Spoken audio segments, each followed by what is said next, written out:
ফেব্রুয়ারিতে ত্রয়োদশ জাতীয় সংসদ নির্বাচন। সারা দেশ প্রস্তুত হচ্ছে একটি অবাধ, সুষ্ঠু ও গ্রহণযোগ্য নির্বাচনের জন্য। কি ভাবছেন সাধারণ মানুষ থেকে শুরু করে আগামীর জনপ্রতিনিধিরা? সে কথা জানাতে ডিবিসি নিউজের ইলেকশন এক্সপ্রেস ছুটে যাচ্ছে সব সংসদীয় আসনে। এখন রয়েছে সংসদীয় আসন ৭৫, কুষ্টিয়া ১-এ। ডিবিসি ইলেকশন এক্সপ্রেসে আজ আমরা আছি কুষ্টিয়া ১ আসন, সংসদীয় আসন ৭৫। আজ আমরা সারাদিন থাকবো কুষ্টিয়া ১ এবং ২ আসনে, কথা বলবো এখানকার যারা জনপ্রতিনিধি প্রত্যাশী তাদের সঙ্গে। আমাদের সঙ্গে আজ যুক্ত আছেন দৌলতপুর ১ আসনের সংসদ সদস্য প্রার্থী, স্থানীয় এবং বিএনপির সভাপতি এবং সাবেক সংসদ সদস্য বাচ্চুর সাথে। আমরা বাচ্চু ভাই একটু জানতে চাই, এবার আপনি নমিনেশন প্রার্থী এবং আগেও আপনি সংসদ সদস্য ছিলেন, বিগত সময় অনেক মামলা শিকার হয়েছেন, জেল খেটেছেন। এইবার দলের থেকে আপনি কতটা আশা যে নমিনেশন পাবেন? আমি ১০০% আশাবাদে আমি নমিনেশন পাব। তার কারণ হচ্ছে দীর্ঘ ১৬টি বছর আমার উপজেলায় ৪২টি মামলা হয়, ১৮০০ আসামি হয়। আমার নিজ অর্থায়নে তাদেরকে আমি জামিন করেছি। যারা জেলে গেছে আমার নিজ অর্থায়নে তাদেরকে জামিন করেছি হাইকোর্ট থেকে, তাও জজ কোর্ট না। যে কারণে দলের 99% নেতাকর্মী আমার পক্ষে, সাধারণ পাফাটা মানুষ আমার পক্ষে।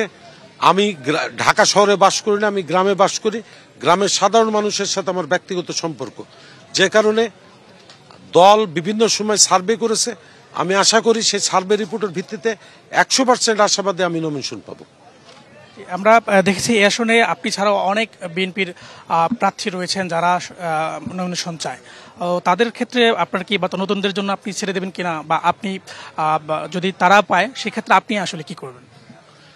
দল যাকে নমিনেশন দেবে, তারেক রহমান যার পক্ষে কাজ করতে বলবে তারই কাজ করব। আমাকে বাদ দিয়ে যদি দল তারেক রহমান মনে করে আরেকজন ভালো প্রার্থী, আমি অবশ্যই তার পক্ষে কাজ করব।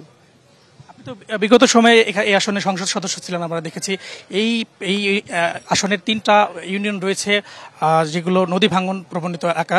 আমরা দেখেছি সেইগুলো এখনো বিপর্যস্ত অবস্থায় রয়েছে। পাশাপাশি মাদকের অনেক আখড়া বলা চলে এই আসনটাকে। আপনি যদি নমিনেশন পান এবং এমপি হন, সেক্ষেত্রে আপনি কি করবেন? এইগুলো উদ্যোগ নিন। বর্তমানে দৌলতপুর উপজেলার মরিচা ইউনিয়ন কয়েকটি গ্রাম পদ্মায় বিলীন হয়ে গেছে।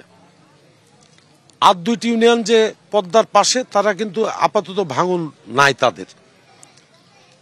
আমার প্রথম ১ নাম্বার কাজই হবে, যদি আল্লাহ আমাকে এমপি করে এবং দল ক্ষমতায় যায়, মরিচার ভাঙন রোধ।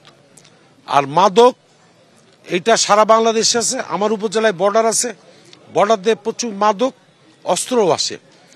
এবং আমি যদি এমপি হই, মাদক ব্যবসায়ী, চাঁদাবাজ, সন্ত্রাসী আমি দৌলতপুরে তাদের বাস করতে দেব না।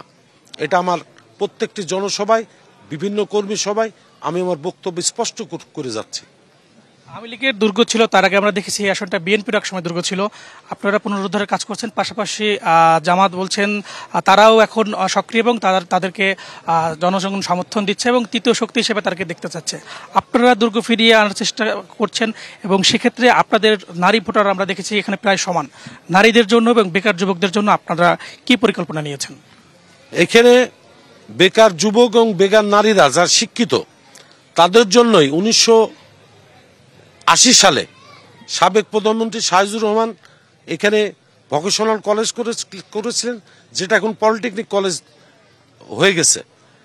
এবং আমি যদি এমপি হই, তাদের চাকরি বাকরির জন্য যা কিছু করার বিভিন্ন জায়গায় তদবির করে তাদেরকে প্রোভাইড করার আমার আপ্রাণ চেষ্টা থাকবে।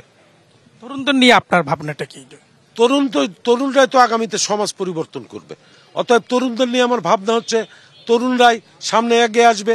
তরুণদের যারা চাকরি করতে চায় চাকরি করবে, যারা ব্যবসা করতে চায় তাদের ব্যবসার সুযোগ সুবিধা তৈরি করার জন্য আমার যতটুকু সম্ভব আমি সে কাজ করব। ধন্যবাদ আপনাকে আমাদের ডিবিসি এক্সপ্রেসের সঙ্গে থাকার জন্য।